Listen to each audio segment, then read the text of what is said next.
hear more so many cards. We're going to hear more. And we're going to My biggest plea to Andrew Lansley would be, please stop privatising the NHS, stop putting taxpayers' money into private shareholders' pockets, reinvest the money back into the NHS where it belongs. For example, the Independent Sector Treatment Centre, which was paid for up front and is now causing our primary care trust to be in millions of pounds of deficit, where the money is needed elsewhere to treat patients which are unable to go to that centre. Well, my plea as a hospital consultant in an acute specialty relates to the gaps in rotas that we're experiencing in the hospital service at the moment, particularly in the acute specialties where you need skilled people. And there are major gaps in my specialty, paediatrics, but also in other specialties where we've not been able to fill rotas because of the European Working Time Directive. The existing people on the rota can only work a limited number of hours, and the only way one can fill the rotas is to try and get locums, which are in very short supply, or else consultants acting down as registrars, which is happening increasingly, and that of course puts burdens on consultants having to work excessive hours themselves. The biggest plea is to make sure that they stick to their plan of protecting and defending the NHS budget, because across the country managers at all levels in the NHS are still preparing to cut it by 20%, and not just to keep it still and to allow for inflation, but actually to cut budgets. And there's a discrepancy there, and I just don't want to be in the situation where the government say they're going to protect it and then get all that money handed back. Andrew, welcome.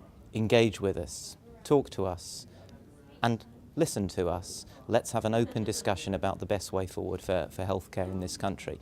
We know that money's tight. We know we live in a real world. We know there's not infinite funding. We know we can't ask you for everything. We know that there are many things that you won't be able to provide. We know that services are going to change. We know that the way that we deliver services is going to have to change. And we know that the way that we work is going to have to change. So we're open for the discussion. We're open to talk about change, but engage with us so that we can do it together in partnership. And I like him to reduce the management structure as much as possible, getting to the managers who are managing the managers. I want to ask something about the inequalities that exist in this country in terms of health. We know that somebody born in a poor part of Britain is likely to live around 8 to 10 years less than somebody in a better off area. And the worry is, with the downturn in economy, these might get worse. So I want to know what the Secretary of State and his team are thinking in terms of trying to address some of the health inequalities, which are, I think, a major issue for us as a society. My plea to Andrew Lansley would be not to precipitously cut NHS budgets without first talking to and engaging clinicians. We all have to look at, in these times of austerity, where we can save money.